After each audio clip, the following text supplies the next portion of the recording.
Convido agora Silmar Franceschetto à mesa. Ele é diretor do Arquivo Público do Estado do Espírito Santo, idealizador e coordenador do projeto Imigrantes e diretor-presidente da Casa de Itália do Espírito Santo. Ele vai nos apresentar o projeto Imigrantes Espírito Santo, uso interativo de fontes documentais como estratégia de mediação cultural e preservação da memória ítalo-capixaba. Bom dia a todos. Bom giorno. Obrigado, Lígia, pela apresentação. Inicialmente, eu quero pedir permissão para falar em pé. Posso falar em pé? Para me movimentar. Deixa eu aprender a mexer no... Um é para frente e outro é para trás. Okay. Vou fazer um teste aqui. Ok. Queria agradecer à organização pelo convite, de estar aqui presente e estar compartilhando com vocês as experiências do Arquivo Público, né? E vamos falar, parabenizar o Tiago aqui pela apresentação, pelo Henrique também. Acho que o Tiago já fez uma apresentação que também é uma síntese do Arquivo Público do Espírito Santo em termos de fontes. Né? As fontes são muito parecidas nos arquivos com relação à imigração. Eu acho que o Vitor Manuel também vai dar uma pincelada nessa questão das fontes, e são muito parecidas, né? Parabéns também pela organização do Arquivo Público Mineiro, pelo site. Realmente é um exemplo a ser seguido, eu sempre cito isso, quando a gente precisar montar um sistema de informação, a gente seguir como exemplo do Arquivo Mineiro. Eu vou falar mais especificamente, mais abertamente sobre o projeto Imigrantes, né, de como a gente estruturou um projeto de participação efetiva das pessoas da comunidade, ou seja, como que a gente fez uma interatividade com as pessoas. Isso aqui para frente. Vou fazer um teste aqui. Voltando, ok. Só vou começar com essa imagem. A organização me pediu para fazer um pouco do meu histórico de pesquisador. Né? Isso eu quero dizer, essa casa aqui, casa típica de imigração italiana, onde eu nasci, na região da Fazenda do Centro, interior de Castelo, no Vale do Rio Caxixe. Não é porque eu nasci lá, mas é um dos vales mais bonitos do Espírito Santo. E tem uma fazenda que foi restaurada recentemente. A maior fazenda de escravos da época é uma fazenda de 1845, no seu auge teve 600 escravos, né? E é uma história interessante. Os padres agostinianos, depois da falência da fazenda, eles adquiriram uma área da fazenda, lotearam e venderam esses lotes às famílias italianas que estavam em outra colônia, a colônia de Alfredo Chaves, que compraram essa região aqui. Essa é uma região loteada, e minha família foi uma de que adquiriu um desses lotes. Okay. Fazendo um breve histórico, então, eu iniciei meu curso de comunicação social na universidade em 1987, né, fazendo jornalismo, e aí eu iniciei o meu interesse pelo estudo da genealogia via cidadania italiana, e também aproveitei para fazer na universidade o curso de italiano. Em 1990, eu ingressei num projeto chamado RECIS, Resgate da Cultura Italiana do Espírito Santo. Como eu tinha uma experiência em fotografia no curso de jornalismo, né, eu fui convidado a participar juntamente com a professora do curso de comunicação, a Gleci Avancini Coutinho, o Agostino Lázaro, que era um pesquisador independente, e nós três, então, íamos ao interior para fazer um trabalho sobre os usos e costumes dos italianos, dos descendentes italianos no interior. Fazíamos o registro da história oral, gravávamos entrevistas com os mais idosos da comunidade, né, e eu fiquei responsável para fazer o registro da antropologia visual, que eu vou mostrar agora para vocês algumas imagens, rapidinho, para mostrar esse cotidiano das pessoas, né, as fotos, todas em preto e branco, né, eu mesmo revelava, eu mesmo ampliava, e a gente montava exposições, diversas exposições no interior, chamada Retratos da Cultura Italiana no Espírito Santo. Estão passando imagens do interior, das residências. Arte cemiterial, essa aqui é a foto de um cemitério. São comunidades do interior, mostrando um pouco da arquitetura, o entorno, mais arquitetura, trabalho, lazer, jogo da bocha. Os protagonistas, né, as pessoas mais idosas, a gente No ato da entrevista, eu aproveitava para fazer o registro fotográfico. Essa aí é uma foto, inclusive, premiada. Esses aqui são os registros dessa primeira etapa do meu trabalho, a partir de 1990, e realização de exposições. Essa é uma exposição sobre imigração alemã, sobre os descendentes alemães, também fiz sobre os alemães e pomeranos. E esse aqui é o resultado de um livro, o Lembranças Camponesas, que é história oral, nós 3 autores, Agostino, Glessi, fizemos em 3, tradição oral dos descendentes italianos em Venda Nova do Imigrante. Um fato interessante, nós registramos no livro a fonética de como eles falavam. Esse povo veio da Itália sem nada, eles não tinham nem dinheiro, nem joia, nem arma, só os braços para trabalhar. Então, nós fizemos questão de registrar a fonética das pessoas também. Então, só uma parêntese agora, para falar um pouco da importância da imigração no Espírito Santo, a importância que os imigrantes tiveram no Espírito Santo. Não ia perder a oportunidade de colocar esse mapa aqui, para dizer que a nossa capitania do Espírito Santo era bem grande, inclusive Belo Horizonte está ali, inclusive até Uberlândia e Uberaba, norte de São Paulo. Ou seja, por causa do ouro, todo o ouro aí nosso também, aí nós vamos reivindicar. Aí o Espírito Santo ficou nessa faixa litorânea aqui, nós perdemos um bom pedaço aí para Minas, nós fomos responsáveis por criar Minas Gerais. Então, me sinta em casa, me dê licença, por favor. Então, essa aí é a faixa que ficou do Espírito Santo, ou seja, durante todo o século XVIII, praticamente mais de 100 anos, o Espírito Santo ficou, a coroa imperial proibiu de se desenvolver qualquer estrada, qualquer avanço no interior do Espírito Santo para se proteger as Minas Gerais, ou seja, o ouro só era escoado pelo Rio de Janeiro. Então, o Espírito Santo ele ficou como uma barreira verde. Okay? Essa barreira verde ela ficou praticamente, o seu interior, só com a vinda da família real, em 1808, se inaugurou a primeira estrada, que é a estrada chamada Estrada do Rubim, o governador era o Rubim, a estrada chamada São Pedro de Alcântara, que é praticamente o traçado da BR-262, que liga Vitória a Ouro Preto, seria, no caso, aqui a Belo Horizonte. Então, só isso em 1814, que foi inaugurada. E dá para perceber que o Espírito Santo, então, ficou só até 1850, até metade do século XIX, só 20 quilômetros, até 20 quilômetros do avanço da costa era ocupado. Então, toda a parte interiorana era formado por florestas e também uma diversidade grande de índios, inclusive os botocudos, considerados ferozes, nessa área toda aqui do Espírito Santo, principalmente nessa região do Rio Doce. Esses pontos onde tem a bandeira da Itália são praticamente as vias fluviais. Os imigrantes chegavam em Vitória e eram distribuídos por esses pontos, pelos rios, por onde eles entravam até as colônias. Obviamente, entravam pelos rios porque não se tinha o transporte por via terrestre. Inclusive, dá para perceber uma grande presença na parte sul do Rio Doce, e até no norte, aqui em São Mateus. A parte mais em verde, onde tem a presença italiana no Espírito Santo hoje, essa parte aqui são as colônias de imigração pomerana, alemã, holandesa, ou seja, de todas as outras nacionalidades. Vamos falar então do arquivo público como órgão de referência, um espaço à memória também. Essas duas fotos, para a gente é uma referência muito importante. Nosso prédio antigo, antiga sede, até 2007, na Cidade Alta, e a nossa sede atual, inaugurada desde 2005, nós conseguimos, ocupamos em 2008, no governo do Paulo Hartung, e foi inaugurada em 2011, no primeiro governo do Casagrande.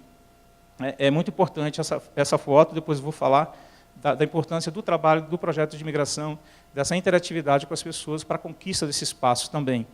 Bom, como todo arquivo, a nossa missão, na verdade, os arquivos são criados pela gestão documental, a guarda dos documentos permanentes, mas principalmente a gestão documental. Mas o arquivo, a gente entende que não pode ser apenas uma gestão ou apenas disponibilizar os documentos. Os arquivos eles têm que avançar e mostrar para a sociedade o que de valor tem nos seus documentos, ou seja, trabalhar essa documentação. Daí a gente tem todas essas as atividades de gestão, de guarda, de acesso, né, e tem essa grande parte de trabalhar essa documentação como uma mediação cultural. Publicação de livros, por exemplo, esse é o nosso último livro publicado, livro sobre os indígenas, né?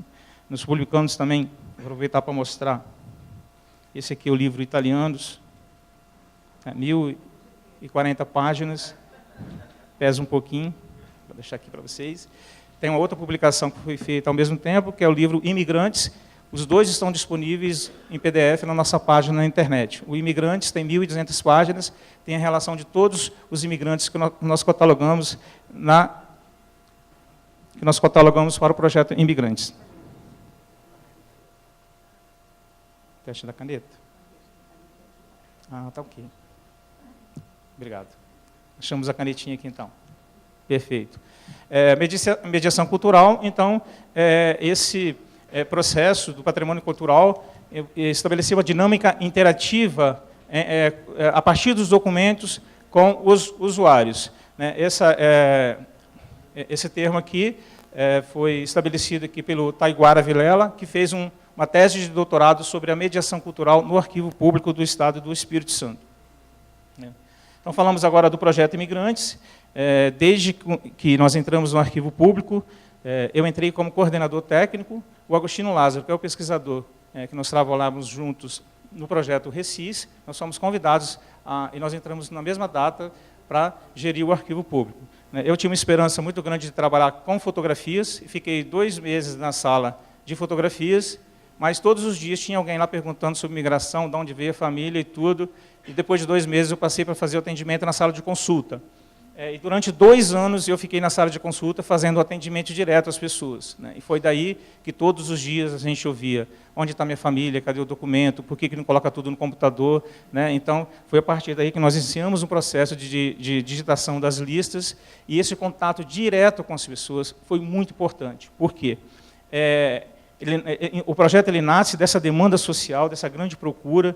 Nós tínhamos assim 50 pessoas por dia pesquisando no Arquivo Público, umas 40 pelo menos pesquisavam sobre migração italiana, querendo documentos para fazer cidadania. E nos anos 90 foi muito assim, e às vezes ocorria de se fazer fila na porta do arquivo porque não tinha espaço para as pessoas sentarem. Então, é um projeto criado a partir desse contato com as pessoas. A gente percebeu que eles não queriam apenas buscar informação nos documentos do Arquivo Público, mas eles levavam informação. Então, todos chegavam lá, como o Thiago já falou aqui, o Henrique citou muito bem, contava a história: meu nono veio no porão do navio, morreu uma criança no navio, eles levavam documentos, essas informações, levavam cópia de passaporte, cópia de certidões. E nós pensamos, por que também não aproveitar essas informações que as pessoas têm e fazer uma espécie de colaboracionismo, elas puderem contribuir também e colaborar para o crescimento dessa base de dados.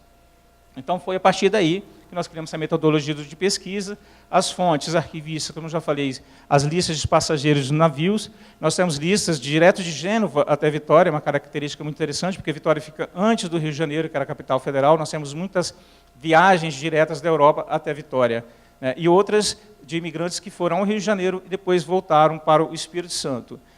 Hospedaria de imigrantes, também nós temos uma fundada em 1889, temos recenseamentos, passaportes, contratos de colônias, ofícios, ou seja, e o Arquivo Nacional, que nos cedeu uma cópia dos microfilmes, e nessa pesquisa dos microfilmes conseguimos fazer o cruzamento de dados com as informações.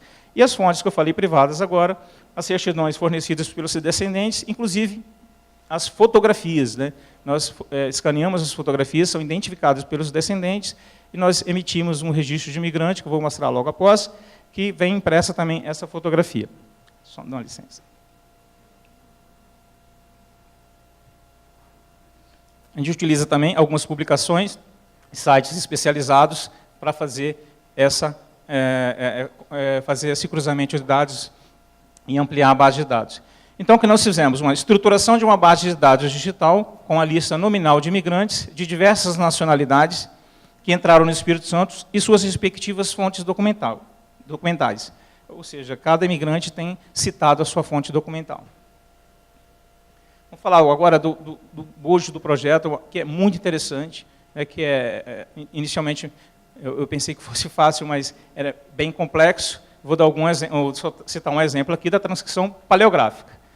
Eu tenho aqui uma família citado no livro da Hospedaria dos Imigrantes de Ilha das Flores, no Rio de Janeiro, a gente consegue perceber aqui claramente, né, Antônio, Serafina, Raimundo, Ângela, Clementina, Elisa, Máximo e Paulina, aqui embaixo. A próxima imagem, também, ó, Antônio, as idades batem praticamente, Serafina, Ângela, Raimundo, Clementina, ou seja, é a mesma família. Mas observem só, vejam como está escrito o sobrenome dessa família. Na fonte do Arquivo Nacional, dá para perceber, Zenorini Antônio, 44 anos, essa aqui é do Arquivo Público. Se a gente for fazer uma transcrição paleográfica desse nome aqui, não tem como não ser outra coisa senão Lessonos. Sabe? Olha a diferença entre um e outro. Antônio bate, e 44 também, a mesma idade. Ou seja, a composição da família é que ajuda a gente a chegar à conclusão que se trata do mesmo grupo familiar. Okay? Então, ficou Zenorini Antônio, antes estava Lessonos, e virou, ou seja, ele foi transformada em Zenorini, corrigida para Zenorini, e aqui está toda a família. Né? E, no caso, concluímos pela grafia Zenorini, que foi confirmada pelo certificado de nascita dessa filha, né, nascida em Verona. Esse documento veio de Verona com Zenorini, e por isso a gente fez a retificação do nome para Zenorini. Okay? Porém, Lessonos está citada num campo chamado Variações do Sobrenome. Tem essa referência a Lessonos, que está no documento do Arquivo Público. Esse é o registro de entrada de imigrante, então, que é emitido, é impresso para todas as pessoas interessadas. A gente, todos os dias no Arquivo Público, a gente imprime. São 32 campos. Voltando aqui, só para citar, aqui em cima está Excel. Vocês podem perguntar, Excel é um programa que todo mundo tem em todos os computadores. Mas eu acho assim, que foi a nossa salvação do projeto. Porque se a gente tivesse feito um programa específico para isso, a gente não teria como mantê-lo depois. Seria muito complexo. O Thiago falou, né, do problema dos documentos mantidos durante um ano e depois, como fica? Essa é a grande dúvida. Ou seja, a gente usa o Excel há mais de 20 anos, quem faz a atualização dele é a Microsoft, a gente não tem problema nenhum em lidar com isso. Então, está aí o projeto. É lógico que para uma quantidade maior de imigrantes não vai ser o Excel. É lógico que para uma quantidade maior de pessoas para preencher os dados não pode ser o Excel. Mas, no nosso caso, foi a fórmula que nós conseguimos para, ou seja, colocar esse projeto em pé. A impressão é feita como no Word, todos os dados do Excel vêm para cá, a gente imprime no Word. A fotografia, quando a família fornece, a gente imprime fotografia junto. E aqui tem os dados todos, que são esses aqui. Dados genealógicos, são mais de 32 campos, como eu falei, sobrenome, variações, nome 2, quando tem um complemento, informações de nascimento, casamento, óbito, nome dos pais. Os dados de origem, são 4 opções, são 4 campos, país, região, província e comuna, o distrito, no caso, dependendo da nomenclatura. Os dados de viagem, os navios de embarque, porto de embarque, data de desembarque, às vezes troca de navio, porque vai no Rio de Janeiro, troca de navio, então a gente tem outra informação de um segundo navio, com data de embarque e desembarque, e se a pessoa passou pelo Rio de Janeiro, ou se ela veio direto, tem as escalas também. Os dados de destino também são 4 opções, a via fluvial, como já mostrei antes, os rios por onde ele entrava, a colônia ou município, e a seção também, se era seção, se era colônia, se for uma fazenda ou algum tipo de empresa, é o mesmo campo. Profissão, religião, o campo observações, que vem informado de diversas informações, outras que não constam, que são necessárias, a informação sobre o imigrante. E um dado interessante, se ele se retirou, e para onde se retirou, ele pode ter vindo para o Espírito Santo, mas foi para Santa Catarina depois, ou passou por Minas Gerais, tem essa informação também, se vem um imigrante que passou por Minas, depois do Espírito Santo, é citado que ele passou por Minas Gerais em escala, se tem fotografia, enfim, se passou, e as fontes documentais, que são muito importantes, ou seja, cada fonte documental é citada, em todos os livros são citados, os sites são citados, as comunas são citadas. Bom, daí, só colocando algum exemplo, esse aqui são os dados estatísticos que se extraem da base de dados, a quantidade de imigrantes pela sua procedência pela região da Itália. Vêneto aqui 40%, Lombardia em segundo 20%, Trentino 13%, depois, e assim vai. A região norte, contribuiu com 92% dos imigrantes do Espírito Santo. 6% do sul, do centro, e apenas 2% da região sul. Essa aqui é a distribuição desses imigrantes, dos imigrantes italianos nessas regiões do Espírito Santo, nas vias fluviais. Aqui tem o Porto de Benevente, onde está hoje o Santuário de São José de Anchieta, recentemente santo. Estamos fazendo um projeto muito bonito lá, que o arquivo também está participando. E aqui a distribuição pelas regiões, inclusive a Estrada de Ferro. Então, esse aqui é um quadro geral dos imigrantes por nacionalidades. A gente vê aqui italianos, no século XIX e depois no século XX. O século XIX realmente foi todo o movimento da imigração. Os alemães em segundo lugar. Vocês vejam a diferença entre um e outro. Espanha, Portugal, Polônia, Líbano e todas as outras nacionalidades. No século XIX, os italianos, de cada 4 imigrantes que chegou no Espírito Santo, 3 eram italianos. Bom, daí a gente tem um projeto interessante chamado o Arquivo Itinerante. Nós adquirimos uma van, montamos um escritório dentro dessa van, levamos cópias impressas, montamos uma estrutura para se apoiar a pesquisa, as pessoas localizam nessas listas e a gente emite aquele registro de entrada de imigrante. Esse é um projeto feito na universidade, feito em escolas, na UFES, ao lado do RU, do restaurante universitário, aqui dentro de uma sala de aula, em Vila Pavão, no norte do estado, e aqui no interior de Santa Maria de Jetibá, com descendentes pomeranos. A professora fez um trabalho antes de genealogia, eles conseguiram pesquisar em casa, com os familiares dos seus antepassados, pediram por cartinha, cada um escreveu uma cartinha para o arquivo público, e nós fomos lá entregar os documentos aos descendentes de pomeranos lá de Santa Maria de Jetibá. Uma outra experiência que nós fizemos é o núcleo de atendimento ao arquivo itinerante. Nós montamos 2 estações, uma em Santa Leopoldina, outra em Emenda Nova, onde lá os interessados conseguem também obter informações, e onde é impresso também o registro de entradas de imigrante. No caso de Santa Leopoldina, Museu do Colono, que pertence à Secretaria de Cultura do Estado, a qual o arquivo está ligado, em Venda Nova, no Migrante, num centro cultural. Essa é a cara do nosso site, permite só a busca pelo sobrenome, pelas iniciais do sobrenome e pelo sobrenome, e aí vai descendo as escalas, e além de outras informações aqui sobre o projeto Imigrantes. Uma das coisas que a gente acha interessante, porque nós temos um site específico para isso. Eu observo em alguns arquivos a dificuldade que você tem de chegar até a informação do imigrante. Então, a gente já coloca diretamente essa informação para um público bem maior. Acho que pulei. Não, ok.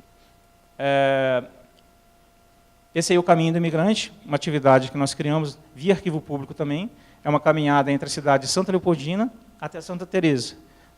Nós criamos em referência aos 130 anos da imigração italiana no Espírito Santo, e depois no Brasil, com a chegada do Espírito Santo Tabaque, e por esse caminho transitou, lógico que eram trilhas, por esse caminho transitaram os primeiros imigrantes que chegaram no Espírito Santo, que também são considerados hoje os primeiros imigrantes que chegaram no Brasil, o da Expedição Tabaque em 1874. Tanto é que temos o dia 21 de fevereiro de 21 de fevereiro como Dia Nacional da Imigração Italiana, referente à chegada desses imigrantes. E aí acabei localizando também lá no arquivo um documento muito importante que fala da presença desses imigrantes em 1874 em Santa Teresa. Eu fiz a entrega desse documento lá ao município, mas foi para dizer para os munícipes, o pessoal de Santa Teresa, que na verdade eles falam que é 1875, porque tem registros históricos que falam 1875. Então nós entregamos essa documentação para provar para eles que foi na verdade 1874. Existem vários documentos que provam.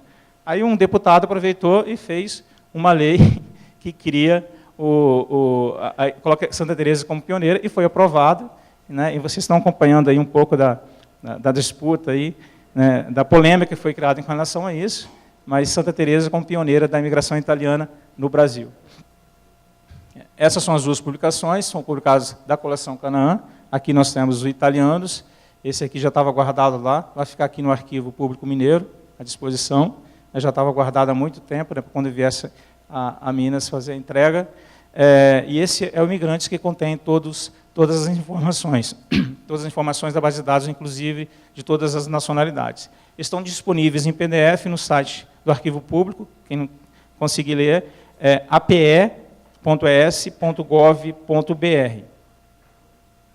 Ok? E, em função desse trabalho também, fui convidado recentemente, em fevereiro, final de fevereiro, início de março, eu tive a honra de adentrar o arquivo Mormon, né, o arquivo considerado o arquivo mais seguro, o arquivo mais famoso, né, o arquivo da Family Search, onde estão guardados aí quase 2,5 milhões de rolos de microfilmes, e eles estão digitalizando todos esses rolos de microfilme até 2020, eles terminam de digitalizar tudo, vai estar totalmente aberto na internet. Esses aqui são os pontos de entrada do arquivo, escavado numa rocha, né, então, e super protegido, as portas têm 14 toneladas de aço, onde são fechadas. É um arquivo construído durante a Guerra Fria, obviamente, protegido de qualquer tipo de sinistro, né, até de uma guerra nuclear, se houver, estaria protegido. É óbvio que a base de dados, que toda a informação do banco de dados, o data center, está aqui dentro, né? Eu também visitei esse espaço lá dentro, e não sei se tem algum Mormon aqui presente, ou conhece a Igreja Mormon, né? Eles têm um livro Mormon, eles têm um exemplar do livro Mormon, eu fiz questão, inclusive, de ter em mãos um exemplar publicado, o primeiro exemplar publicado originalmente em 1830, e é um espaço fantástico. Essa oportunidade foi muito importante. Tem muita gente que fala que dentro tem ETs escondidos, aqui os americanos se escondem ETs, eu não vi nenhum, né?